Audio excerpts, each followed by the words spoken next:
YouTube is back live. YouTube is live. No buffer. Facebook is back live. Facebook is back live. All right.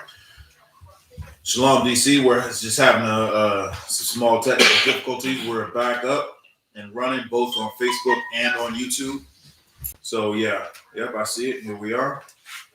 We're up on Facebook and YouTube. We left off at we're getting the 20-point position paper.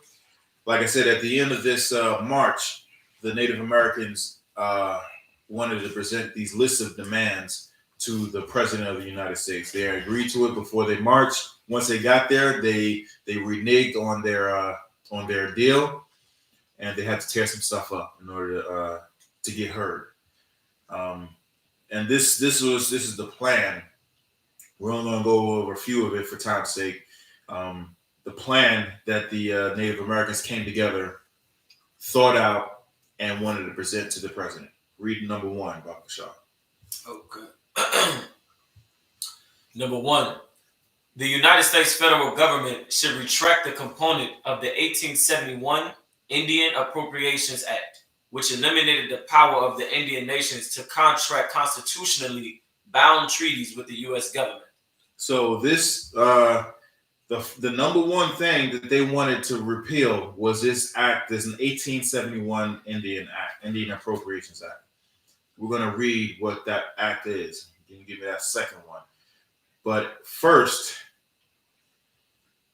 we're going to have to read the 1851 act that leads into the 1871 act, and it's in that same article. The second article that I sent you. Oh, okay, the other article. Yeah. Okay. Read that from the top. The Indian Appropriations Act, right? Read the 1851 first. Yeah. Okay. The 1851 Act, the 1851 Indian Appropriations Act allocated funds to move Western tribes onto Indian reservations where they would be protected and enclosed by the United States government. Protected and enclosed by the United States government. Now, why in the world would they need to be protected and enclosed? That kind of sounds fishy. If you could, Baba Shah, get me the definition of a concentration camp.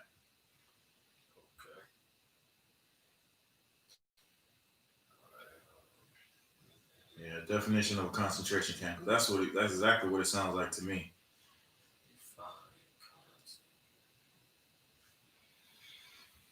A concentration camp, a place where large numbers of people, especially political prisoners or members of persecuted minorities, are deliberately imprisoned. Deliberately imprisoned. In a relatively small area. Relatively small area, right? With inadequate facilities. With inadequate or adequate? Inadequate. Inadequate facilities. Is there any more on that? Come. Sometimes to provide forced labor or to await mass execution. Sometimes to provide forced labor or await mass execution. This sounds exactly like concentration camps. Why? Because they put our Native American brothers and sisters in these small portions of land, and it says where they will be protected and enclosed by the United States government. There's a term that Americans like to use for people that go kind of crazy, go off on people, and they attribute this to the Native American peoples. They call it going off the reservation. Going off the reservation. Why would they coin that term? Going off the reservation. Why? Because that just the meaning of that means people are going crazy and they're going in their mind. They're going away from the agreed upon treatment or the agreed upon behavior. So going off the reservation to them means you're going crazy. You're doing things that's out of the ordinary. Right. If you have a big house and you have free reign over that whole house, and all of a sudden you get someone kicks in your door, or even you invite someone in to have dinner, break bread with them, And then now they say, you know, I like this place. I'm going to keep you in one room in the basement, and you cannot come out. And you cannot come out. I'm going to enjoy the rest of this house. You got to stay in the basement. That's kind of like the equivalent of these reservations. You know what I'm saying? They may have one. If anybody's been in the basement, there may be like a small window that they may be able to look out and see the land and see opportunity, but they need to stay in this basement. That's kind of like, you know, the reservations are like basements of America. Right. Maybe a small attic of America. When they had free reign over this whole continent, North and South America, they have free reign. Central America as well as the Caribbean islands. They have free reign. Now they're relegated to these small lands, and they cannot leave these lands without, you know, persecution, according to these acts. Right. So let's keep going just a little bit more. Okay. On the definition, back to the article. Back to the article. The 1851 Act. 1851, according to the federal government. According to the federal government at that time, reservations were to be created in order to protect the Indians from increasing numbers of white Americans moving to the West. So the reason why they put our Native American brothers and sisters on these reservations is to protect them against, you know, these heathens that came in and invaded the land initially, and to so-called protect them against these people that were moving into moving out into their territory. The whole concept that Hitler, if you didn't know, the whole concept that Hitler had of concentration camps came from these reservations. Right. Yeah. These reservations were the blueprint for concentration camps over in, you know, in Europe, all throughout Europe. Now the whole world seen that and said that was bad. The whole world went to war to release those people that were in concentration camps. But yet we still have concentration camps going on right here. During the start of the Second World War, we went to war with Japan. Yeah. All the Asians on the West Coast, particularly on the West Coast, whether you were Japanese or Chinese or Filipino, whatever, all the Asians were put on concentration camps. After they were put in concentration camps, the government took them out, issued them an official apology. They weren't even there for long. Issued them an official apology and gave them reparations. And gave them, you know, it's like, hey, you know, we're sorry, we shouldn't have done that. You were one of us, and we shouldn't have thought, you know, that you were against us. So here's what we're gonna do. We're gonna give you some land. We're gonna give you some money, and we're gonna give you like education, you know, benefits for your children. So that's what they did with the Asians. That's what they did with the Asians. But the Native Americans, the agreements that they already come upon, they broke every single one of them. There's no war that was started to release, you know, our Native American brothers and sisters from these concentration camps. Nobody said that it was wrong except for I.S.U.P.K. and Command General YAHANNA. That's right. No one's looking out for our brothers and sisters that's dying slowly. Drugs and alcohol is being pushed into the reservation. Right. It's being pushed into the reservation. Our oppressor is trying to kill them from the inside out. How are they doing that? There's something in particularly in Canada that's called residential schools, where they breed the Indian out of the children. So they steal them. First of all, they steal them legally from their house, and they put them in these schools where they cannot speak their language. They cannot do any of their traditional stuff. They must learn English. They must learn the ways of their oppressor, and if they do not do any of this stuff, they are beaten severely. Not only are they beaten, but these kids are molested day in and day out. I need to bring a class about that. They're also they are beaten so badly that they're killed. They're beaten to death. Right. And when they're killed, they're just buried under the school. They don't notify the parents. They don't, the parents they have no rights. The parents really have no rights. They try, if they come up to the school, they're beating themselves. They're taken to jail. Right. They cannot inquire about their own children. And this is how they're, bred out. The so-called Indian is bred out of them. Keep going, Bob Kashar. On the article, yeah. The definition, or back to the number 1851. Okay.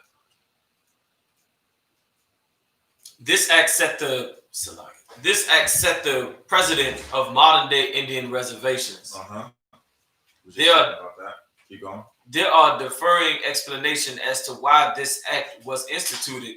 One of which is that Indians' control of land and natural resources around the country was regarded as a serious potential threat to average independent Americans' expansionary and economic goals. So basically, they're saying that the control of land and natural resources was so great a threat that they took away their potential to control any land or any natural resource.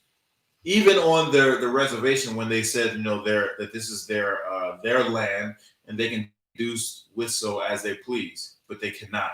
In order for them to hunt or to fish or to dig a well on a reservation, they must first get permission from the U.S. government in order to do any of this stuff.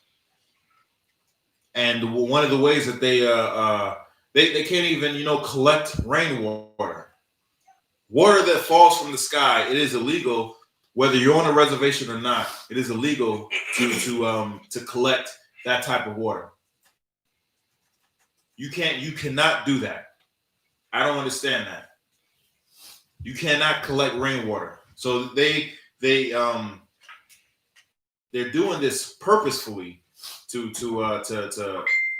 weed out, to slowly suffocate the Native Americans. And once they do this, they then begin to push in fire water to the reservations and drugs, so that we are totally and utterly destroyed. The suicide rate on reservation is astronomical. I think it's somewhere nationally, it's somewhere like especially for military vets who've been to war and seen death, had to kill or would have been killed. Went out to post to a patrol, and not everybody in their squad came back. The suicide rate for people like that, say it's somewhere like 15 to 20%. And on reservations, I want to say it's at least double. It's at least double on reservations. Why? Because the oppressor has oppressed them so much that there literally is no hope for anything. You have children, they come and take them away. And if they bring them back, if you're lucky enough for them to come back, they are not the same children as way they were taken away from you. They were sent away. They don't know the language. They don't know the ways. And it's kind of sort of like the house Negro. Once they're in the house, they're beaten so badly that if they even try to turn back to the ways that they were doing before, it triggers that that mentality. What would happen if they did that when they were in these residential schools? So they don't even want to speak that language. They don't even want to participate in these rituals, these cultural rituals, these powwows. They don't want to do any of that stuff. So in turn, that stuff bleeds out from generation to generation, and then they pump in all the drugs and alcohol, and it leads to eventual death of a tribe. Keep going. There are differing explanations as to why this Another explanation is that due to the country's fixed amount of land, the previously unrestricted presence of the natives living under different tribal laws, but outside the jurisdiction of American law, began to unintentionally but naturally conflict legally with the growing number of Americans settling on more and more land. All right, so the more and more oppressors that came into this land, it was just, just a matter of time before, the native peoples will be bumping heads with these invaders, these colonizers, these parasites. Right. So what they came up with, in order to protect the Native Americans, they put them on concentration camps. We're going to skip down to the Act of 1871. Act of 1871. Yeah, this was the main topic, the point one that they wanted to take away. Keep going. Okay. According to the Indian Appropriation Act of March 3rd, 1871, no longer was any group of Indians in the United States recognized as an independent nation by the federal government. Now, this is really important because the government would not enter into a treaty with that is not an official nation. This act basically said that any North American tribe, any native indigenous people's tribe, is no nation at all. They do not fall. They're not even citizens in the United States, even though they were here well before this government has been established. They're not even citizens in this in this land. Keep going.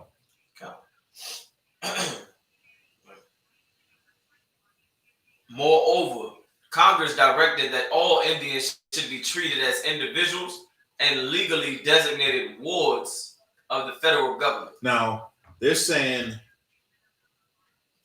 that they should be treated as individuals and they should be treated as wards of the government. A ward is basically, for lack of a better term, children.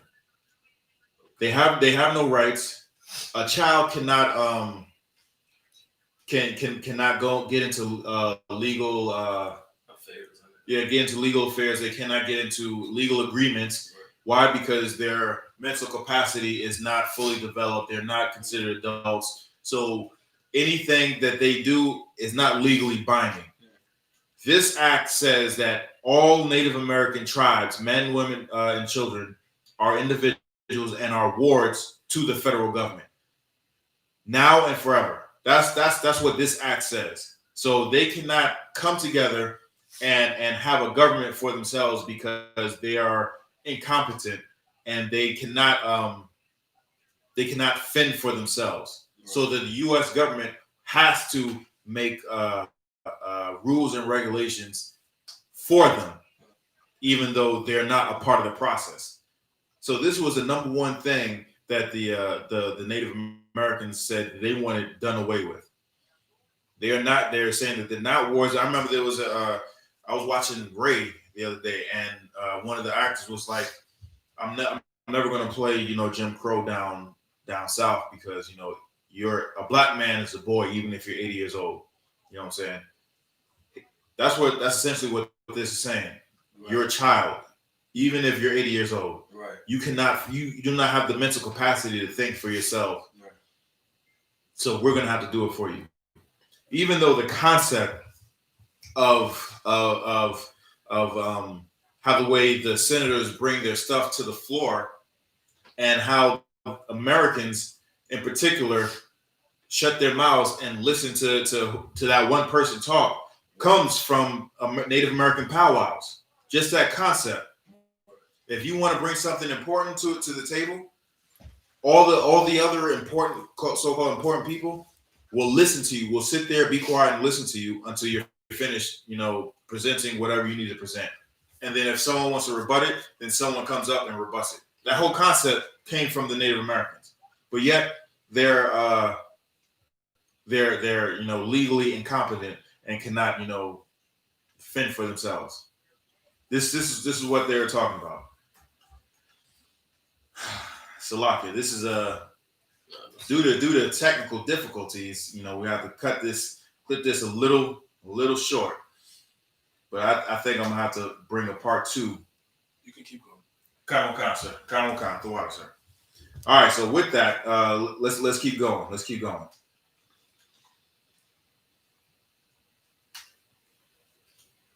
Before this bill was enacted. Before this bill was enacted, the federal government signed treaties with different Native American tribes, committing the tribes to land cessions and in exchange for specific lands designated to Indians for exclusive indigenous use, as well as annual payments in the form of cash, livestock, supplies, and services. So the reason why they agreed upon this is because the Native Americans, they traveled with the herds. Once the herds moved on, they moved on as well. Why? Because that was that livestock was their livelihood. That was they thrived with the migration of the buffalo, whereas the oppressor wanted them gone so bad that they killed off their food supply.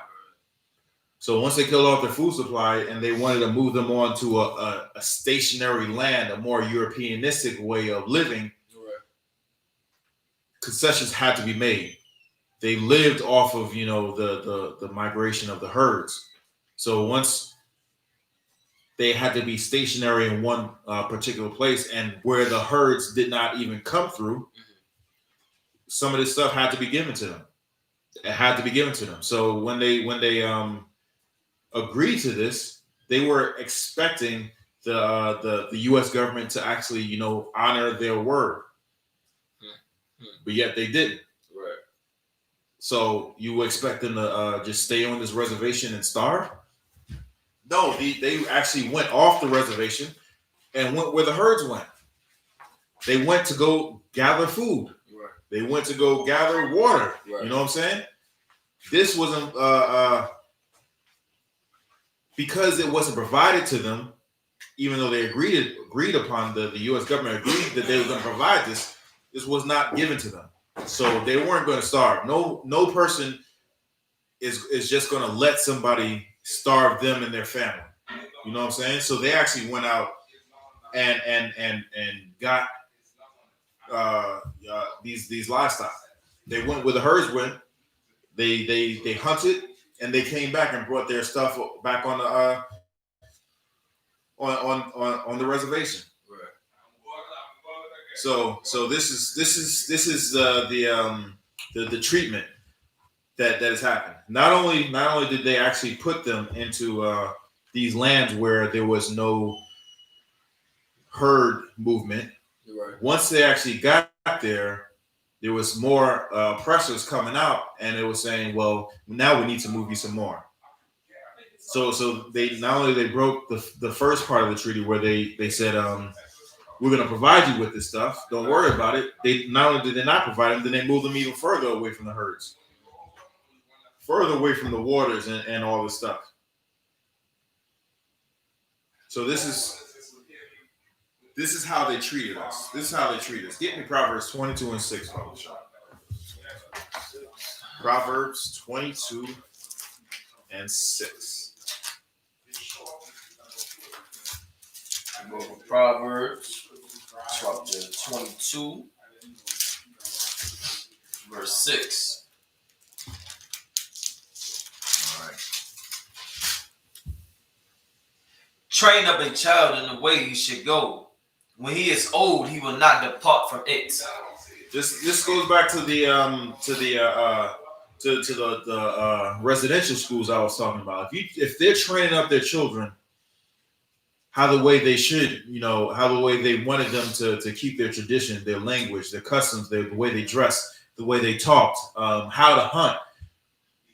Once they get old, and they have children for themselves, they'll be able to pass on those same traditions. Right. If they're moved onto these lands where there is no way to hunt, there is no way to fish, there is no there is no possibility to speak their language. There's no possibility to pass on the customs of their forefathers. Right. Eventually, that custom, that culture dies off. Right. Dies off slowly, but eventually it does dies off. It does die off. And right. What grows in its place is what the oppressor puts there. That's right. Drug abuse. Right. You know what I'm saying? Alcohol abuse. Right. It's so bad that that's one of the stereotypes that they put on our people. Right. That Native Americans are drunks. Right. You know, they're nothing but, you know, drug addicts, right. Junkies. That's what the media puts on us. Right. Whereas if we were able to train up our children the way the most high will be, we wouldn't be in this predicament. Right. But since we are in this predicament, we're under oppression. They're teaching, they're telling the world that our people are nothing but drunks and drug dealers, right. Prostitutes. That's how they see us, right. And they can do whatever they want to do to us, and there will be no consequences or repercussion. Why? Because we're ward of the state. Right. That's right. We have no, you know, intent. We have no mental capacity to fend for ourselves. Right. That's what the that's what this act is entailing. Right. There are more acts. We're not going to get into that. If you can, get me the point number 2, Bible Shop, from the other article. The United States federal government should establish a treaty commission that will have the power to contract new treaties to ensure the future of the Indian nation. So what they're saying is to make a commission that's able to make treaties that will build the indigenous peoples up. That's what they're asking for. That's what they're asking. They're asking to have Native Americans' lives matter. They want to be able to provide for themselves. Just give them the freedom to actually do it. Because at first point, they didn't have that freedom to do it. Right. They weren't allowed to do it. So they're saying repeal that act so that we have an actual voice. Right. But the world, you know, just doesn't even look at it. They don't even know about this. Right. The second point is saying, hey, appoint a commission that allows us to negotiate deals that'll further our nation. Keep going.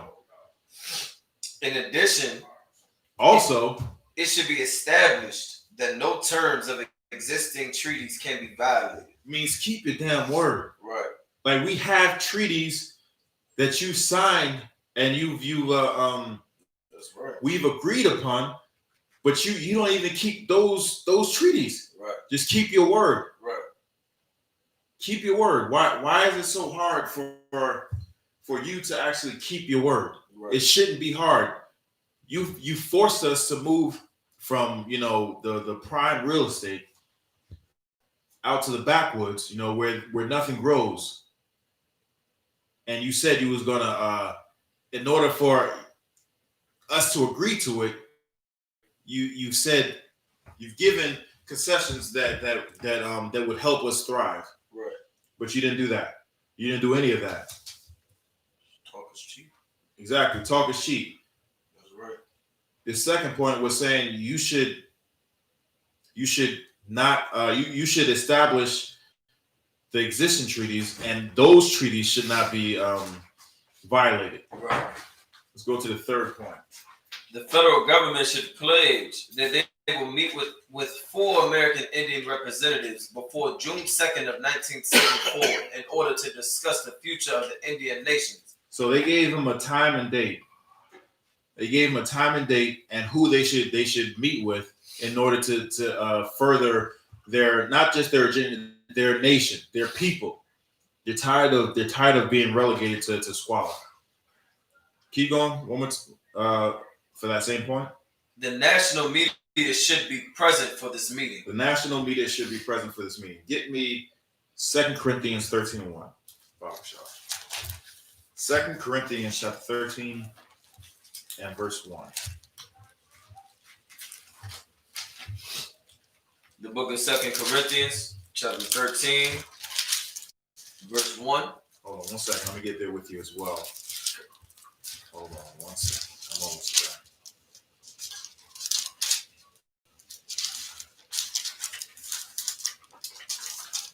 Second Corinthians chapter 13 and 1. All right. This is the third time I am coming to you.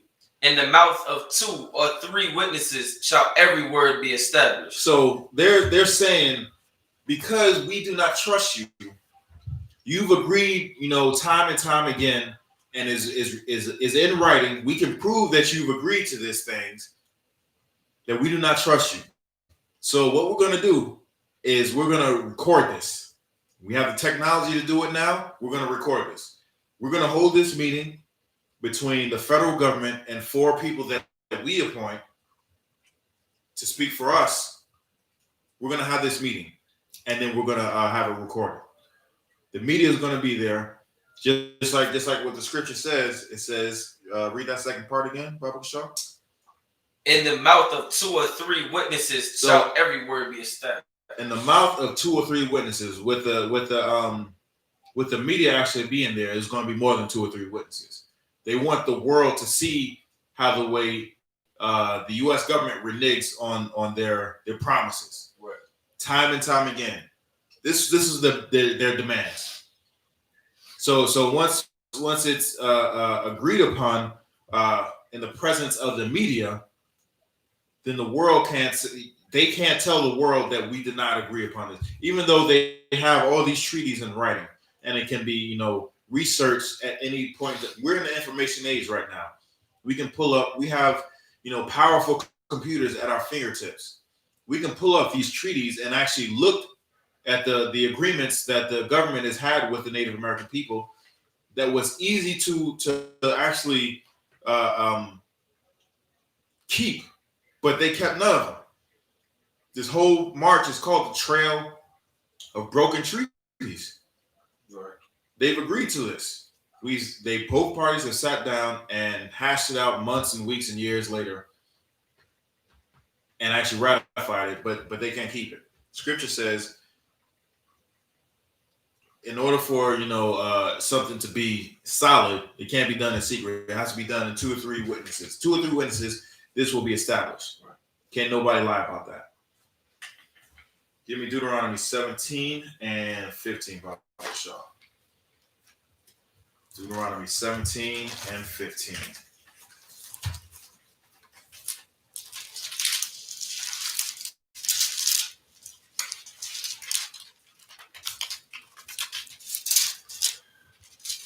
The book of Deuteronomy, chapter 17, verse 15.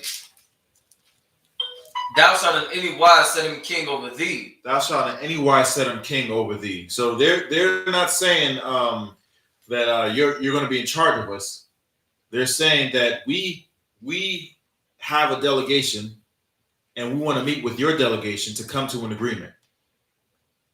We're not saying that you're going to choose every aspect, detail of our lives. That's not what they want. They're saying, and we chosen our people to speak for us, and then we're going to come to an agreement. Since you are the power, we're going to come to an agreement with you. Keep going. The Lord, whom the Lord thy God shall choose, one from among thy brethren shalt thou set king over thee. So this, like I said, these Native Americans, they had 4 Native American people that was amongst them that they've put up so that they can speak for them. Is not someone from the Bureau of Indian Affairs or some senator from that particular state. These are Native Americans that they wanted to speak for them. Keep going. God. Thou mayest not set a stranger over thee, which is not thy brother. They don't want anybody else speaking for them. Why? Because not only did they come to an agreement when they weren't speaking for them, they couldn't keep their word. Why would they allow someone else? Why would we allow someone else who does not know us, who does not like us, who wants us to be downtrodden, who wants us to be, set aside, who wants us to stay on a stripper pose, who wants us to stay addicted to crack and be drugged out, who wants us to stay hating our brothers and sisters? Why would we allow those people to speak for us in any way? We shouldn't even allow them to be the PTA of our children's school board. That's right. Let's go. Let's keep going on the points. Go down to that was 3, right? Go to 4.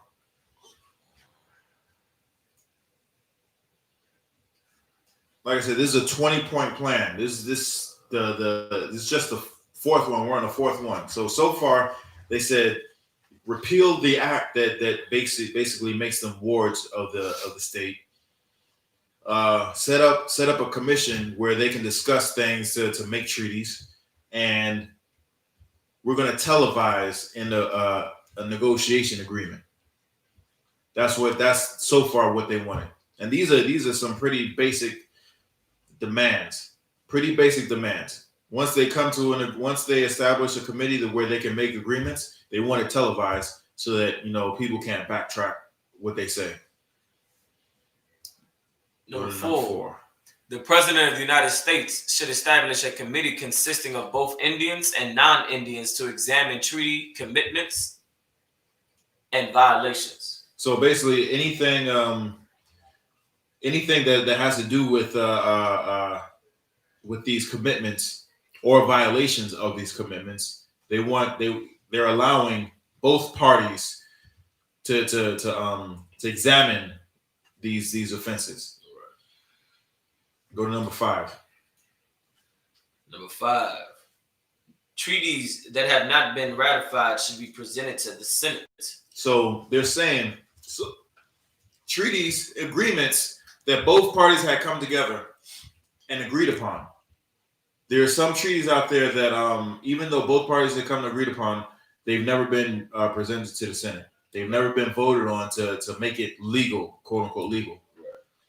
Like one of the treaties out there is funny, but it's not funny. It's not funny at all. One of the treaties that I remember General YAHANNA brought out was in order to get those oppressors on Mount Rushmore, they had to also carve the images, the visages of the Native Americans, brothers and sisters. So that was a treaty that both parties agreed upon. But if you go out there or you Google Mount Rushmore, it's only oppressors up there right now. Only oppressors up there. Well, how is the treaty, agreed upon but not presented, ratified, not presented to the Senate or voted on by the Senate? How come they then still went forth and executed half of the treaty? They're saying, "Oh well, it's what's done is done. Right. What's done is done." So they're holding them accountable. We've agreed upon this. Now go and make it legal. Go and make it legal. Get me Ecclesiasticus 12:10. Baruch Shah.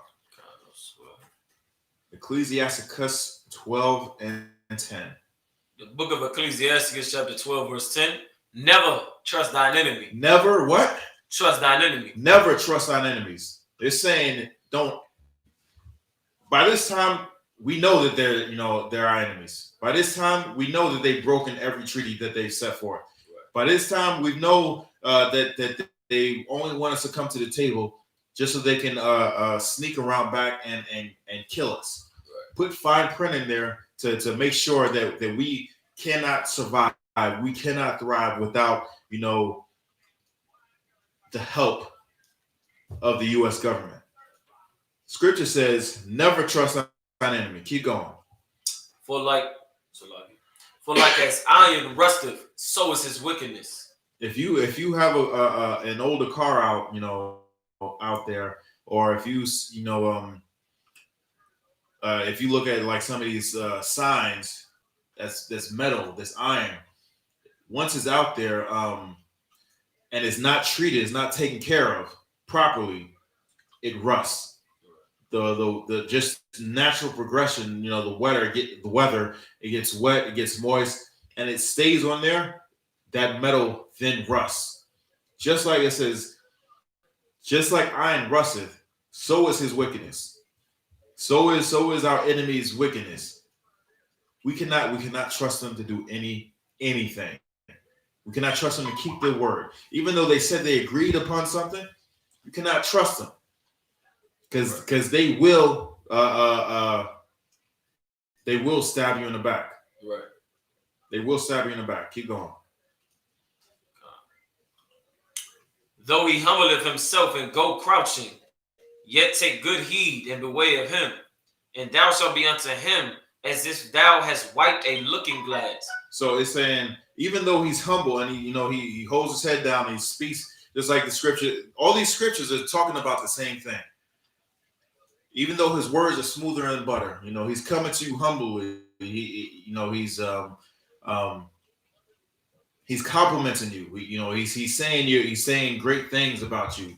Even though he's saying all these things. Keep going. And thou shalt know that his rest has not been altogether. One line up. And thou shalt be unto him as if thou hast wiped a looking glass. And you shall be as thou hast wiped a looking glass. A looking glass is like a mirror. If you just wipe the glass off, wipe the crud off, the dust off, you'll actually be able to see what's really behind, the true intentions of our oppressor. Right. You'll actually just wipe it off, and you'll actually see what's going on. Wipe away the smooth words. Wipe away, the friendly justice. The way they come meekly, the fine clothes, the gifts that they give you.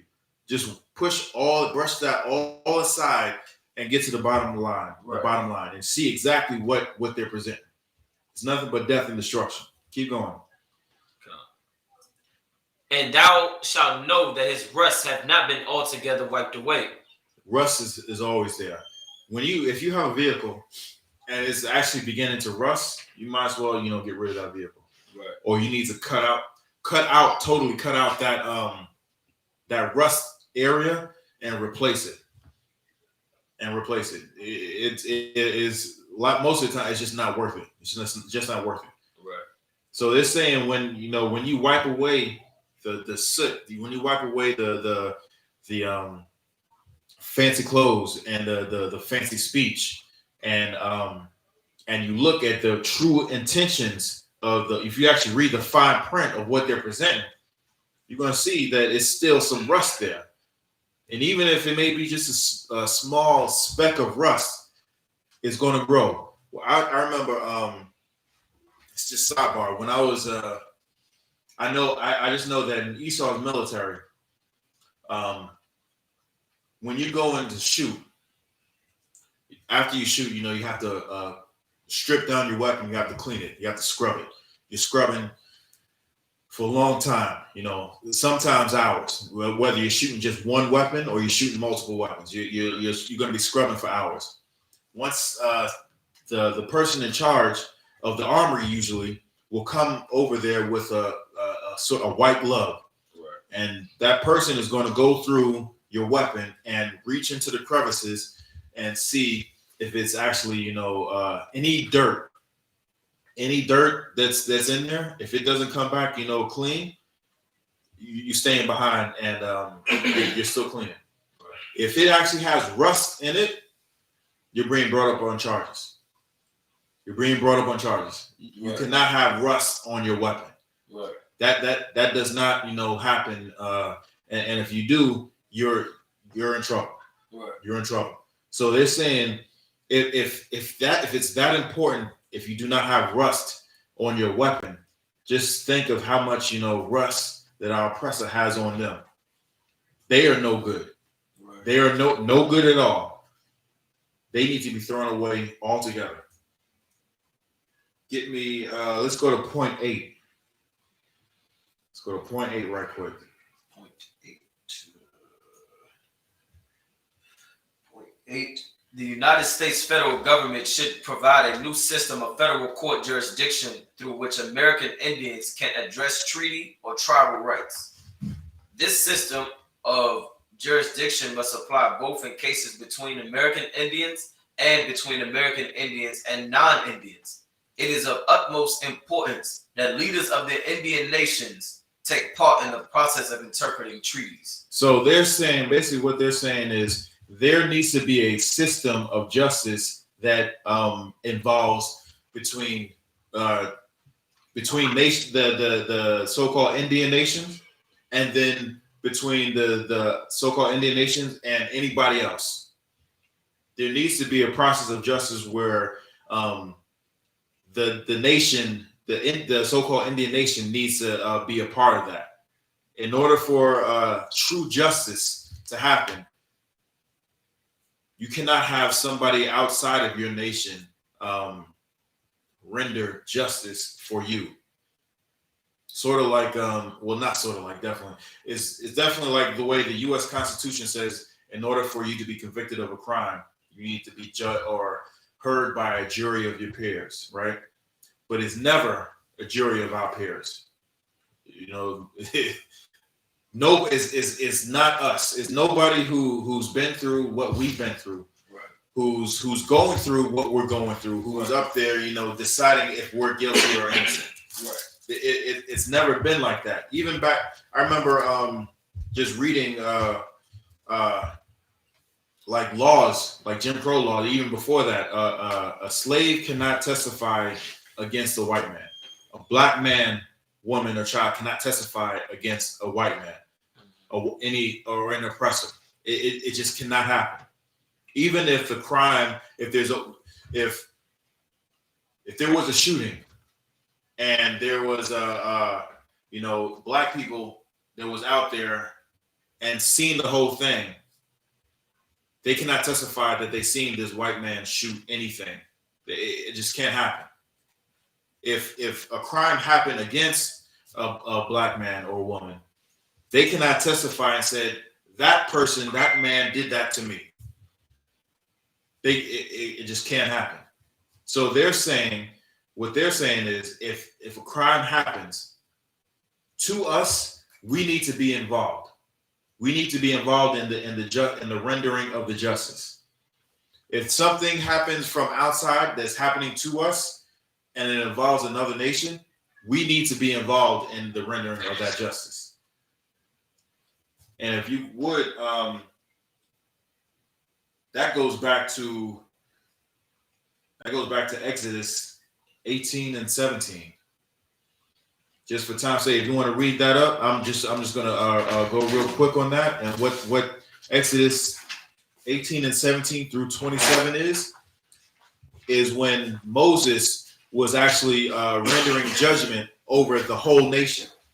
His father-in-law seen what was going on and is like, man, yo, you're gonna wear yourself out. You're gonna wear yourself out. This is too much for you. You cannot do this. So he brought up a suggestion. He said, if Lord allows, what I'm suggesting, he will be with you if you do this. So what he said was, what you should do is teach people the ways of the Most High. That's one thing. You need to teach people the ways of the Most High. Then find the people who are actually zealous for the Most High and teach them how to render judgment according to the law. And then appoint men over thousands, men over hundreds, men over 50s, and men over 10s.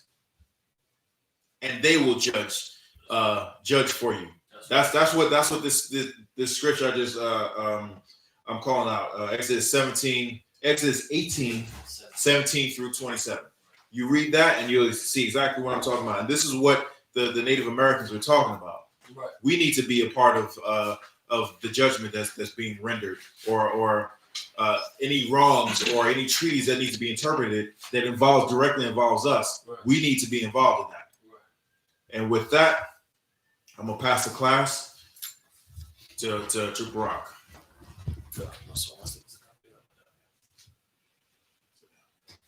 Security announcements. We are the I.S.U.P.K out of 1 West, 125th Street out of Harlem, New York, under Commander Jenny YAHANNA.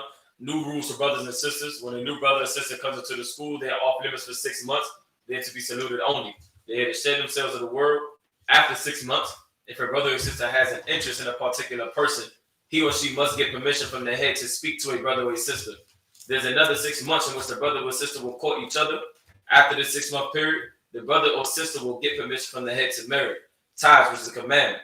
You can find this in the book of Numbers, chapter 18, verse 21, in the book of Malachi, chapter 3, verse 8 through 10. Means 10th in Hebrew, and it's pronounced ma'ashara. 10% of every penny of any increase the Lord gives you, you give to the treasury department or teacher. Priest fund, free will offer for priests, not mandatory. Whatsoever amount you would like to give. The upcoming Holy Convocation is the Feast of Purim, the 14th day and the 15th day of the 12th month, which is Thursday, February 25th, and Friday, February 26th of 2021. You can find us in the book of Esther, chapter 9, verse 20 through 31 as well. Any questions regarding the 52nd annual Passover, please make sure you stay in close contact with your camp leader regarding the 52nd annual Passover. As well, tonight is Commander Junior Honda's Monday night radio show. Please make sure you tune in. Passover is in Houston. This year is April 24th. Salaki, the Passover this year is in Houston. It'll be on the date of April 24th of 2021. Once again, any questions revolving around the Passover, make sure you stay in close contact with your camp leader of your city. Also, tonight is Commander Junior Honda's Black Watch Monday night radio show. Please make sure you tune in, like, share, subscribe the video if you could. So, if I could, all you fake Israelites that have a problem with the COVID-19 vaccination, watch this class and be shamed. That's right. Just watch the class and be shamed. That's awesome. That's how I pray. Remind Akim and Akwathin to check on social media such as ISUPK.com, Facebook, Twitter, YouTube, and so on for ISUPK events and materials. If your brother wants to be a trooper in the school, you should start wearing all black, which includes black boots, black shirts, black pants, black headband or scarf. And with that, I'll say Amaju, which means to stand. Let's get some.